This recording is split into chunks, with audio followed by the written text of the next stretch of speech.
오늘 제목은 도와주실 분은 여호와, 도와주실 분은 하나님이라는 제목을 가지고 오늘 말씀을 증거하도록 하겠습니다. 도와주실 분은 하나님. 우리 서로 인사하겠습니다. 오직 믿음, 오직 은혜, 또 오직 성경. 우리 서로 인사합시다. 그의 나라와 그의 의를 구하여, 그의 나라와 의를 구하여 모든 것을 더함 받자.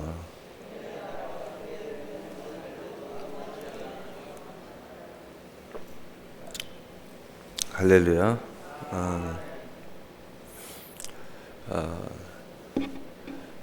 우리가 도와준다, 도움을 받는다 하는 것에 그 의미의 기초는 뭐가 있냐면, 성경에는 너희가 사랑의 빛을 외에는 지지 마라 이런 이야기가 있어요. 왜 그런 말씀을 하셨냐면은 이 사랑의 이 진심, 사랑의 이 본질, 이것이 아니고서는 그 도움 또는 도와주는 것, 이것이 온전해질 수가 없다, 진실하지 않다는 것이 전제되어 있는 거죠. 사랑이 거기에 있어야 그 도움을 받는 것도, 도와주는 것에도 거기에 진실함이 있고 또 선한 목적이 있을 수 있다 하는 겁니다. 우리가 도움을 잘못 받으면 세상에서는 올무가 됩니다. 올무. 그리고 또 내가 도와주는 것에도 가식이 있고 외식이 있고 목적이 있습니다. 그러나 사랑으로 한다면 거기에는 선함이 있겠죠. 또 사랑의 빛으로 해도 거기에 선함이 있을 수 있습니다. 내가 빚진 자다, 사랑의 빛을 졌다, 이런 마음으로 해도 여기에는 선한 목적이 있을 수 있어요. 그래서 여기에 출발은 가장 온전한 사랑, 하나님의 사랑에서부터 출발해야 됩니다. 하나님의 사랑에서부터 출발해야 돼요. 그리고 그 사랑을 아는 사람에서부터 구체화되는 거죠. 여기에 진실함이 있고 여기에 선함이 있고 여기에 빛을 갚는 것이 있기 때문에 여기에 온유와 겸손함이 있습니다. 항상 제가 이야기하지만 선한 것은 예수님과 함께 동행하는 것이기 때문에 예수님과 동행함은 온유와 겸손의 멍에를 매지 않고서는 동행할 수가 없습니다.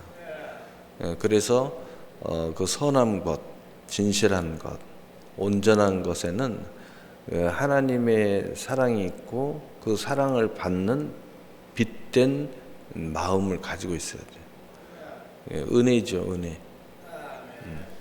그래서 예수님과 동행하는 자세, 온유와 겸손의 멍에를 매는 선한 사마리아인의 모습이 있어야 된다는 거죠. 그 모습을 갖지 않으면 그건 온전해질 수가 없어요. 그 모습을 갖지 않으면 그 선함의 공적이 나에게 있기 때문에 그 공적에 대해서 그 영광을 내가 가지고 있기 때문에 그게 선해질 수가 없습니다. 교만한 사람은 절대 선해질 수가 없어요. 또 마음이 부요한 사람도 선해질 수가 없어요. 우리가 실제로 부요해도 심령은 가난해야 돼요. 그렇지 않으면 절대로 선해질 수가 없습니다. 그 마음의 모습이, 그래서 우리는 하나님의 사랑으로부터 출발해야 된다는 거죠. 오늘 본문에도 보면 이게 깔려 있습니다. 왜 깔려 있냐면, 왜 내가 도울 여호와, 너를 도와줄 여호와, 너를 도와줄 여호와라고 말씀하시는가? 이것은 뭐냐면은 첫째는 1절에 보면은 내가 택한 이스라엘아 이제 들으라. 도와줄 이유의 첫 번째는 내가 너를 택했다는 겁니다. 택했다. 택했다. 그러니까 이 말씀의 그 배경에는 다 사랑으로부터 출발하고 있는 거예요. 바울도 이야기하고 있죠. 이 믿음의 본질이 어디서부터 오느냐? 믿음의 본질이 어디서부터 오느냐? 그 믿음의 본질도 하나님의 사랑으로부터 출발한다고 설명을 합니다. 그래서 나는 절대로 구원에서 이탈하지 않는다. 믿음을 버리지 않는다. 나는 망하지 않는다. 이렇게 하면서 그 설명을 하나님의 사랑에서 끊을 자가 없느니라. 이 세상의 어떤 권세도, 어떤 능력도, 어떤 칼도 하나님의 사랑에서 끊을 수 없다. 하나님의 사랑이 살아있는 사람은 믿음이 있는 거고, 하나님의 사랑이 살아있는 사람은 소망을 가질 수 있고, 하나님의 사랑이 있는 사람은 그 사랑을 고백할 수 있다는 거죠. 모든 것이 하나님의 사랑으로부터 출발하는 거예요. 오늘은 하나님의 도우심이기 때문에 도우심을 설명해도 하나님의 사랑에서부터 출발하게 되는 거예요. 도와주는 사람도 마찬가지죠.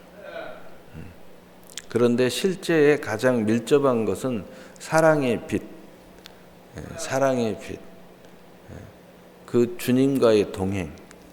그래서 온유와 겸손의 멍에를 매야 되는데 그 모습이 바로 은혜자의 모습이라는 거죠. 그래서 그 이유가 여기에 나오죠.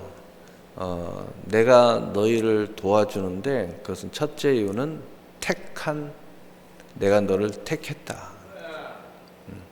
우리가 이렇게 믿음을 가진 것은 하나님 택함이라고 우리가 신학적으로 이야기하죠. 또 신앙적으로도 이야기하고, 그렇지만 그 본질은 하나님이 우리를 사랑으로 했다는 거예요. 사랑. 그걸 말해주고 있는 거예요. 두 번째로는 너를 만들고 너를 모태에서부터 지어낸 너를 도와줄 여호와가, 하나님께서 너를 이제 조성해서 창조하셨다는 거죠. 그러니까 창조보다 택한 것이 더 먼저인 것은 뭐냐면, 창조 이전에 하나님이 기쁘신 계획에 따라 계획하셨고 예정하셨고 택하셨다. 이게 우리가 이 땅에 태어날 때 이전부터, 훨씬 이전부터 하나님은 먼저 그렇게 하셨다는 거죠. 그래서 두 번째 이유는 그 하나님의 택함과 그 사랑의 의지에서 계획한 나라는 존재가, 우리라는 존재가 이제 창조의 역사가 일어났다는 거죠. 그 창조도 단순하게 내가 너를 창조했다 이렇게 표현하는 게 아니고, 너를 만들고 너를 모태에서부터 지어낸 이라고 표현하고 있습니다. 이게 하루아침에 우리가 단순하게 생물학적으로 우리 엄마 아빠가 만나서 이렇게 태어난 게 아니라는 거예요.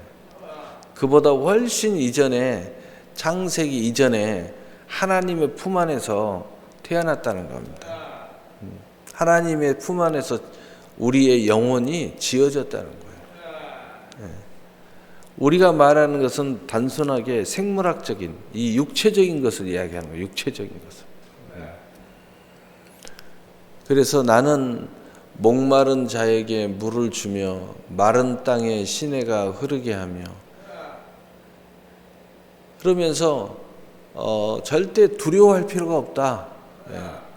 왜 두려워할 필요가 없어요? 내가 너를 도와줄 거니까. 하나님이 나를 도와주니까. 여러분, 이 세상에는 많은 도움의 통로와 손길이 있죠. 그렇지만 가장 완전한 도우심은 하나님인 줄로 믿으시길 바랍니다. 왜 그런지는 설명 안 해도 알겠죠.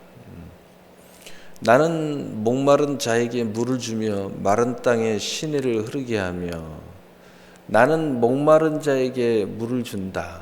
마른 땅에 시내를 흐르게 한다. 이 말은 무슨 말이에요? 여기서 이 목마름은 영혼의 목마름을 이야기하는 거예요. 또 마른 땅에 시내를 흐르게 한다는 삶의 목마름을 채워준다. 우리 삶 속에서 이 마른 땅이 되면 안 돼요. 시내가 흐른다는 것은 풍요로워지는 거예요. 풍요로워. 그래서 과거에는 물싸움을 하죠. 물싸움. 요즘에는 기술이 과학이 발전해서 이 물싸움은 하지 않죠. 물이 굉장히 부족한 시대가 오리라 하는 예견하는 그런 영화도 있는데, 그러나 지금은 그래요. 과거에는 이 물이 굉장히 중요했죠. 그래서 물은 곧 기업이고 풍요를 이야기하죠. 이 목마른 자에게 물이 들어와야 돼. 영혼의 목마름에 물이 들어와야 돼. 영혼의 갈증을 일으키면 여러분 가장 쉽게 느끼는 게 뭐냐면 무엇을 먹어도 배가 안 불러요. 허기가죠. 허기가. 여러분 혹시 요즘에 무엇을 먹어도 뭘 해도 마음이 허기가 진다. 놀러 가도 어디 가도 마음에 허기가 진다. 영혼이 목말라서 그래. 먹을 걸로 채우려고 하지 마세요. 여행 어디 가서 이런 걸로 채우려고 하죠. 안 채워져요. 이건 하나님이 채워주셔야 돼요. 하나님의 은혜가 우리에게 들어와야 돼요. 예수님의 말씀으로 이야기하면은 이 생수, 우리의 배에 생수가 흘러나야 돼요. 예수님 그랬잖아요. 나는 목마르지 아니하는 물을 너희에게 줄 것이다. 이 물을 떠먹어도 너희가 목마르거니와 목마르지 않냐는 물이 있다. 그게 어디 있습니까? 나다. 이렇게 사마리아 우물가의 여인과의 대화에서 말씀하시잖아요. 그래서 영혼의 이 영혼의 목마름은 세상에 채울 수가 없어요. 그래서 여러분 조금 여러분이 뭘 먹는데 가만히 앉아 있으면 계속 먹는다. 또 무엇을 해도 또 계속 먹는다. 채워지지 않는다. 그러면 여러분이 빨리 알아차려야 돼요. 나는 교회를 달려가야 되겠구나. 나는 성경을 읽어야 되겠구나. 기도를 이제 더 열심히 해야 되겠구나. 이런 생각을 빨리 가져야 돼요. 하나님 말씀은 영혼의 양식이고 기도는 영의 호흡이라고 그랬잖아요. 그 예수님 안에서 가지가 열매를 맺어야 그 목마름이 사라지는 거예요. 이 세상의 모든 생사복과 모든 풍요도 다 마찬가지. 오늘 이 말씀에 보면은 그의 나라와 의를 구하여 모든 걸 더함 받자. 여기서 이 더함 받자는 것은 마태복음 6장 33절의 말씀인데, 여기에 말씀으로 인용하면은 이방인들이 구하는 모든 것을 하나님이 더해 주신다는 뜻이에요. 그리고 우리가 구하는 것은 영혼의 목마름을 구하면 된다는 거예요. 하나님의 나라를 세우는 데 힘쓰면 된다는 거죠. 나의 영을 내 자손에게, 나의 복음을 내 후손에게 부어 주리니. 그러니까 이것을 이루기 위해서, 또 이렇게 함으로써 나의 복을 내 후손에게, 나의 영을 내 자손에게 부어주겠다. 성경에서 하나님이 가장 중요하게 여기는 것 중에 하나가 뭐냐면 아브라함의 하나님, 이삭의 하나님, 야곱의 하나님, 이 말씀 안에 들어있어요. 그리고 성경을 열심히 읽어본 사람은 잘 아시겠지만 하나님이 굉장히 중요하게 여기는 것 중에 하나가 뭐냐면 내가 너에게 복을 줬어. 내가 너의 하나님이야. 이것을 굉장히 중요하게 여기고, 두 번째는 뭐냐면 그러니까 그래서 그러므로 내가 너에게 복을 하나 주는데 자녀의 복을 주는 거야. 이 자녀의 복을 싫어하는 부모가 어디 있어요? 근데 그것을 위해서 그러기 때문에 너는 자녀에게 이 복이 내려가도록 해야 돼. 그래서 앉아있을 때도 섰을 때도 이 말씀을 강론할 것이다. 자식에게 가르칠 것이다. 계속 말씀하세요. 무슨 이야기예요? 나의 영을 내 자손에게, 나의 복을 내 후손에게 부어주시기 위해서 그렇다. 이걸 부어줘야 된다. 그래서 자녀에게 이 하나님의 이 말씀이 너에게 흘러가는 이 목마른 영혼의 목마름, 그리고 마른 땅의 시내가 흐르는 이 기름 부음이 내 자녀에게 그대로 내려가야 된다는 거죠. 이 내려가야 이것이 된다는 거죠. 그들이 풀 가운데서 솟아나기를 시냇가에 버들같이 할 것이라. 여러분 시냇가에 버들 보셨죠? 얼마나 그냥 풍요롭게 솟아납니까? 굉장히 그 버들을 보면은 뭘 느끼냐면 풍요롭다. 두 번째로는 그것이 굉장히 활력이 있다. 굉장히 그냥 막 뭔가 막 솟아오를 것 같아요. 그래서 우리 그걸 가지고 많이 놀았었죠. 예. 손에다 올려놓고 이렇게 움직이면 꼭 살아서 움직이는 것처럼 막 움직여요. 예. 그래서 하나님의 그 자손의 모습, 또 우리의 그 축복의 모습이 마치 그런 모습과 같아요. 그리고 이것을 예수님은 한마디로 이렇게 표현해요. 생명을 얻되 더 풍성한 열매를 얻게 하려 하십니다. 얼마나 말씀 한 구절이 그대로 표현이 되잖아요. 생명을 얻는데 더 풍성한 열매를 맺게 하려 하십니다. 얼마나 멋집니까? 네, 얼마나 멋져요. 네. 한 사람이 이르기를 나는 여호와께 속하였다 할 것이며, 그러니까 이제 이 모습은 하나님의 영광이 임해가지고 영혼이 잘되고 범사가 잘되며 육신의 강건함을 누리고 먼저 그의 나라와 의를 구하여 모든 것을 더함받는 역사가 일어나고, 또 아브라함의 하나님, 이삭의 하나님, 야곱의 하나님으로 그 역사가 이렇게 쭉 내려간다는 겁니다. 그러니까 여기서도 자꾸 그 영광에 더욱더 참여하고 그 반석 위에 주초를 놓는 역사가 일어난다는 거예요. 그래서 예수님께서도 반석 위에 주초를 놓아라. 여러분 하나님이 어떤 분인 줄 알면 반석 위에 주초를 놓는 역사가 일어나요. 놓아라, 놓지 마라가 아니라 반석 위에 주초를 놓는 내가 되는 거예요. 반석 위에 주초를 놓는다는 뜻은 뭐라고 그랬죠? 비가 나고 바람이 나고 창수가 나도 무너지지 아니한다. 그러니까 이런 하나님의 그 은혜와 축복을 내가 절대로 빼앗기지 않고, 내가 이것을 계속 가져가야 되겠다. 내 자손에게도 계속 내려가도록 해야 되겠다. 이런 의지가 담겨 있는 거예요. 의지가 담겨 있는 사람은 반석에다 주초를 놓는다는 거예요. 모래 위에 집을 짓지 않는다는 거죠. 모래 위에 집을 지으면 그 무너짐이 심할 것이다. 근데 반석 위에 집을 짓는 것을 예수님이 뭐라고 설명했어요? 마태복음 7장에 나의 말을 듣고 지켜 행하는 자라고 그랬어요. 여러분 그 하나님이 도우심, 그 도우심이 내게 반석에 주초를 놓는 것처럼 든든하기를 바라는 사람은 그 하나님의 말씀을 듣고 지켜 행하도록 돼 있다는 거예요. 예수님 말씀이에요. 여러분도 누군가의 절대적인 지원을 받고 있는데 나는 이 지원이 끊어지면 안 돼. 그러면요 그의 말을 잘 듣게 돼 있어요.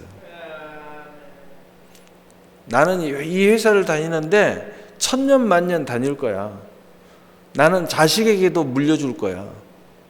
또 그렇게 해준다고 그랬어. 너무너무 좋아. 여러분 회사 규정 어기겠어요? 힘써서 회사의 교훈과 그 뭐 사운 또는 규칙 이런 것들을 열심히 지킬 거예요. 예수님 그렇게 설명했어요. 내 인생을 정말 하나님의 품 안에서 반석의 주처를 놓기를 원하는 사람은 나의 말을 듣고 지켜 행할 것이다 라고 말씀하고 있어요. 그런 모습을 이제 고백하는 겁니다. 한 사람은 이르기를 나는 여호와께 속하였다 할 것이다. 한 사람은 일어나서 나는 여호와의 사람이야, 여호와께 속했어 하고 만천하에서 부끄러운 줄 모르고 자랑스러워하는 거야. 이거 하나님 기뻐하는 거죠. 할 것이며 얼마나 멋집니까? 또 한 사람은 야곱의 이름으로 자기를 부를 것이며 또 한 사람은 오늘 우리로 이야기하면은 나는 그리스도인이야, 나는 그리스도인이야 하고 스스로 나를 부른다는 거예요. 모든 사람들 앞에서 직장에서나 누구를 만나서나 너에서나 물어보지도 않았는데 나는 그리스도인이야 라고 자꾸 나를 부른다는 거예요. 이걸 자랑스러워해요. 하나님이 기뻐하게 만들려고 애를 쓰는 거예요. 아브라함, 이삭의 하나님, 야곱의 하나님 반석 위에 주처를 견고히 놓겠다는 의지를 표현하는 겁니다. 또 다른 사람은 자기가 여호와께 속하였음을 그 손으로 기록하고 뭐예요? 이 사람은요 자기가 여호와께 속하였음을 그 손으로 기록한다. 이런 표현은 뭐냐면은 우리 오늘날 이 표현으로 말하면 간증하고 증거하고 돌아다닌다는 거예요. 끊임없이 간증하고 증거하고 돌아다녀요. 복음을 증거하고 돌아다니는 거예요. 여러분 이쯤 했으면 여러분 알아차렸겠죠. 야, 이 사람은 진짜 예수쟁이구나 이렇게 느껴지겠죠. 진짜 이 사람은 하나님 만난 사람이구나. 그렇게 하고 싶은 거예요. 그렇게 나는 되고 있다는 거죠. 그것이 내 대에서 끝나는 것이 아니라 계속 내려가기를 원하고 퍼져가기를 원하는 거예요. 왜? 하나님의 도우심이 나에게는 그 어떤 것과 어떤 것을과에 바꿀 수 없는 것이기 때문에 나는 이게 지금 나에게는 최상의 모습이에요. 네. 그리고 이스라엘 이름으로 존귀 여김을 받으리라. 그리고 하나님이 나를 존귀 여기는 그 역사가 내 인생에서 지속되기를 바란다는 거죠. 그 바라는 마음이 이렇게 할 것이다 라는 의지의 표현이 이런 모습으로 나타납니다. 여러분 정말 하나님이 하나님으로 여기고 그 하나님의 사랑과 은혜의 역사가 오늘 이사야서 이 1절에서 4절까지 44장 1절에서 4절까지의 말씀이 나에게 정말 견고하게 나타나기를 원하는 사람은 이런 고백을 충분히 할 수 있게 되는 것입니다. 여러분 하나님이 여러분을 도우시겠다고 말씀하고 있습니다. 하나님이 여러분을 도우시겠다.